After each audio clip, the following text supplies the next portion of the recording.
पराने दरख्त के नीचे बैठा हुआ बुढ़ई,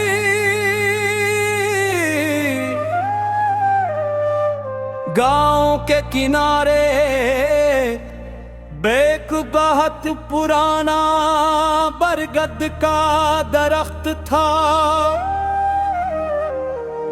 उसकी जड़ें जमीन में दूर तक फैली हुई थी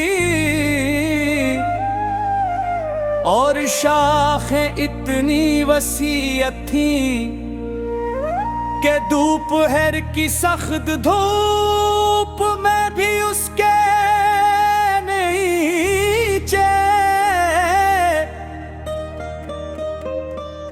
ठंडक रहती थी। लोग कहते थे कि ये दरख्त कई नस्लों से वहां खड़ा है। इसने बच्चों को जवान होते,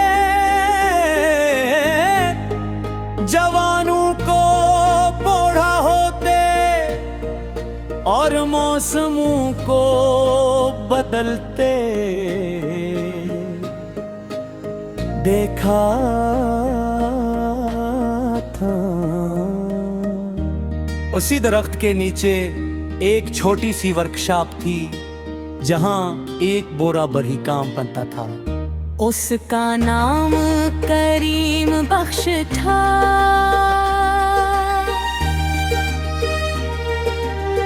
वो लकड़ी के दरवाजे में जी करसियां और खिलौने बनाता था। उसके हाथ उम्र की वजह से कंप्यूटर जरूर थे, मगर जब वो औजार उठाता तो यूं लगता जैसे वक्त चंद लम्हों के लिए रख गया हो। के एक दिन में वहां पे मचा सुबह तागत था। परिंदे चहचहा रहे थे और हवा में मिट्टी और लकड़ी की खुशबू घली हुई थी। करीम बख्श एक छोटे से लकड़ी के घोड़े को रीत से है मार कराना था। मैंने सलाम किया, उसने मुस्कुरा कर जवाब दिया और अपने करीब रखी हुई करसी की तरफ इशारा किया। मैं बैठ गया, कुछ देर हम दोनों खामोश रहे। सिर्फ औजारों की हल्की आवाज सुनाई देती रही। फिर मैंने पूछा, आप इतनी उम्र में भी रोज काम करते हैं? वो मुस्कुराया, हाथ चलते रही तो दिल भी चलता रहता है। मैंने लुगड़ी के घोड़े को कहते। वो बेहद खूबसूरत था। मैंने पूछा, ये किसके लिए है? वो हंस पड़ा।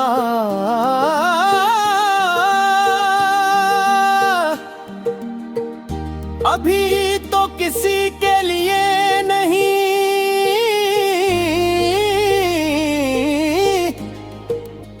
मगर कभी न कभी कोई बच्चा उसे अपना दोस्त बना लेगा। उस उसकी बात में अजीब सी सादगी थी। वो चीजें फरोख्त करने से पहले भी उनसे मोहब्बत कर लेता था। मैंने वर्कशॉप के एक कोने में पुरानी लकड़ियों का ढेर देखा।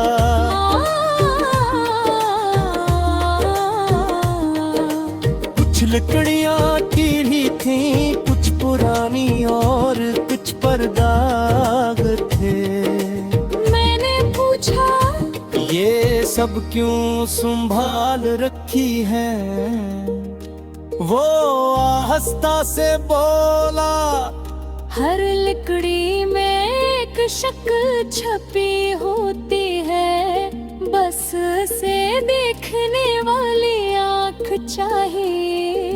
ये जुमला मेरे दिल में तर गया।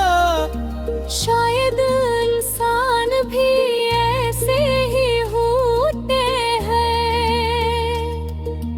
बाहर से टूटे हुए मदनी घर कहीं,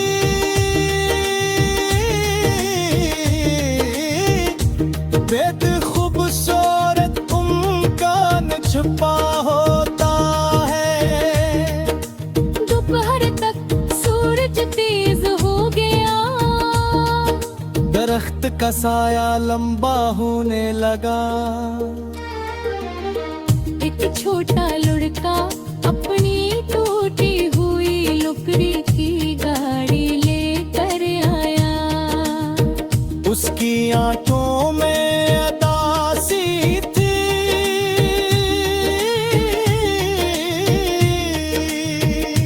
चचा, ये टूट गई है।